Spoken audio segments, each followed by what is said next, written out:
Hi again. Just quickly in my last video, I was just talking about the obscure and everyday dream signs. Once you've noted them and you know what they are, you want to write a list of your obscure dream signs in the back of your dream journal. Again, so it's for easy access. And every night before you go to bed, I want you to sit down and I want you to read out that list out loud to yourself and make some sort of mantra up for when you read them, along the lines of, these are my dream signs, these things only happen in dreams, these things don't happen in real life.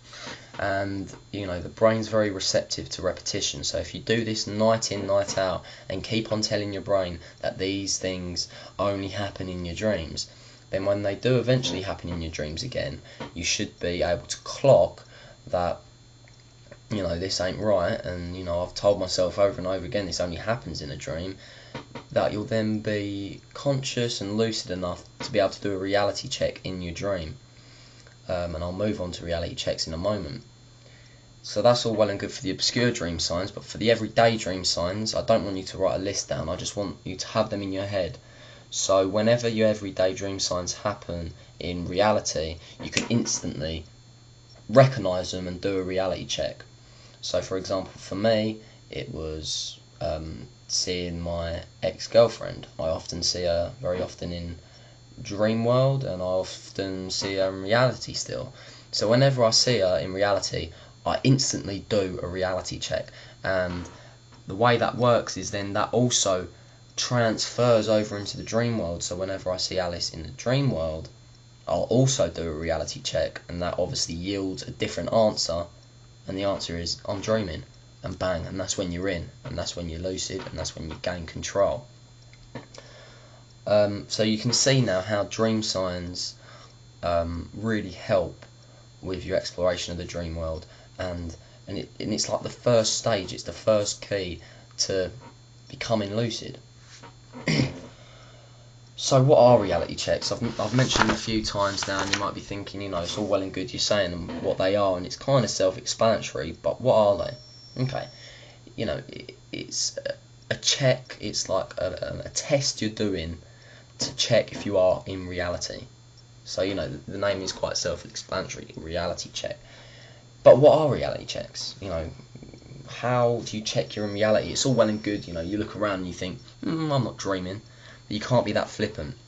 If you're that flippant, it ain't going to work. You need to do very specific, designated reality checks. So, for example, reality check for me is, I'll lift my hand up. Because hands always look strange in a dream.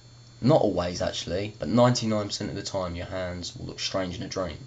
So lift your hands, run your eyes around the outline of your hand. Does it look normal? Does the shape look normal to you? And to me it does right now.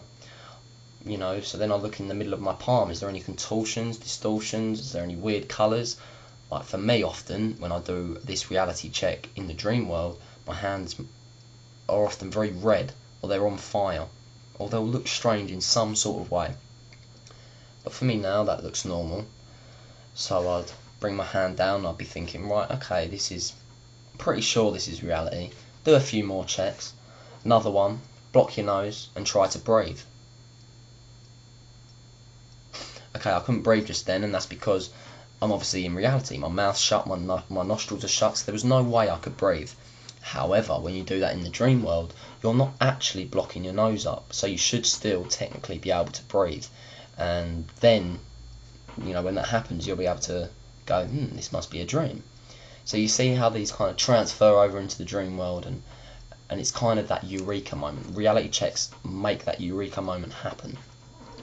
Also, pull your fingers, try and distort your body. You're very malleable in a dream. You're very bendy, stretchy. Obviously I can't pull my fingers at the moment because I'm holding the camera with the other hand, but that would be the end of my reality check. The hands, the blocking the nose, and then trying to distort my hands. And if every answer, if every result yields the answer that, you know, no, I'm in reality, nothing weird is happening, then I'll say, okay, that's it. Reality check over, I'm in the real world. So you should do this kind of reality check, like I said, whenever you see an everyday dream sign in the real world, what you think is the real world anyway. And you should also just do it on regular intervals. Just do it, every hour or so. And if you get your brain conditioned, and if you train your brain, that's a better word. If you train your brain to be doing these reality checks once or twice an hour, eventually that's going to be happening once or twice an hour in your dream world. But again, it's going to take a while, because even though your brain is receptive to this kind of stuff, might take a couple of months for it to settle in, and for that instinct to kind of settle in. See how much longer I've got. Okay, I've still got quite a while, so I'll go through another reality check. So you might be saying to me, okay, Reese, that's all well and good, that reality checks you just told us, but I don't particularly want to be doing that when I'm walking down the street. I don't want to be staring at my hands, blocking my nose, stretching my fingers. I'm going to look like a bloody nut job. That's a fair enough statement, because, I don't particularly want to be doing that out in public. Those are the kind of reality checks I do when I'm on my own. However, when I'm out in public and around people and around friends and stuff, a reality check I can do is just one that just happens in my mind. What that is I'll just literally ask these questions in my head. Where am I? Do I recognise this place? Because in dreams, 90% of the time, you're in a place you don't know. You're in a really obscure, unknown place. So do I recognise this place? So I'll do it now. Okay, I'm in my room. I recognise it. It seems normal. Everything looks normal. I know where I am. It's kind of, this is every day. Okay. And obviously I wouldn't even have to be saying this out loud. I could be saying this all in my head. So no one would even have to know you're doing this reality check. The next question I'd ask would be, what have I been doing in the last 10 minutes? Because often in dreams it's very choppy, starty, jumpy, it's all over the shop. So if I say now, what have I been doing in the last 10 minutes?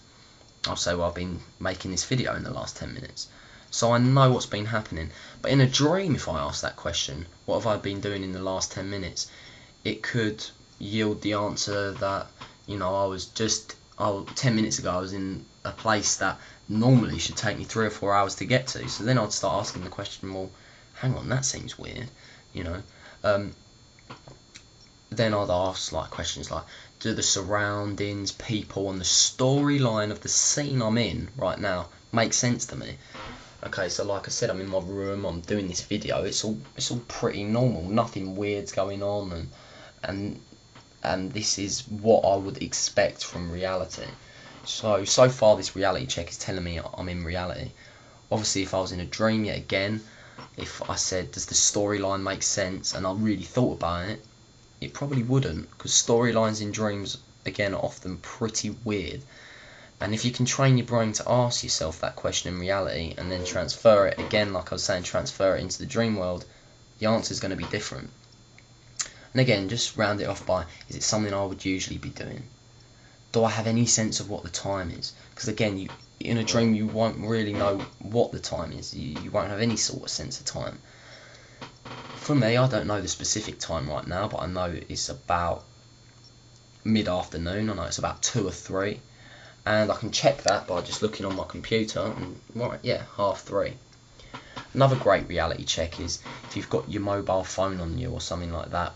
Like, everyone always carries around their mobile phone, don't they? So I often get into a routine of very often just checking the time on my mobile phone. Or for example, here now I can do it on my PC. So I'd look and I'd see the time in the corner, and it's 3:37. So I'd look at that and I'd look away. Then I'd look again. Is it still 3:37? Yeah, it is. Okay, so I'm probably in reality. In a dream, if you looked back, the time most probably wouldn't be the same. Again, time's very jumpy. There's time jumps. You'd look at the clock 1 minute, it would be 4 PM. You look at it again, it will be 3 AM. Or it could be 10:30 in the evening. It's very jumpy and stuff. So those are a few reality checks to be getting on with. Just need to check the time again quickly. Okay, I'm going to have to put this into 3 parts. I thought I'd be able to put this into 2, but it's going to have to be a third one. So tune back for the third one in just a second. See ya.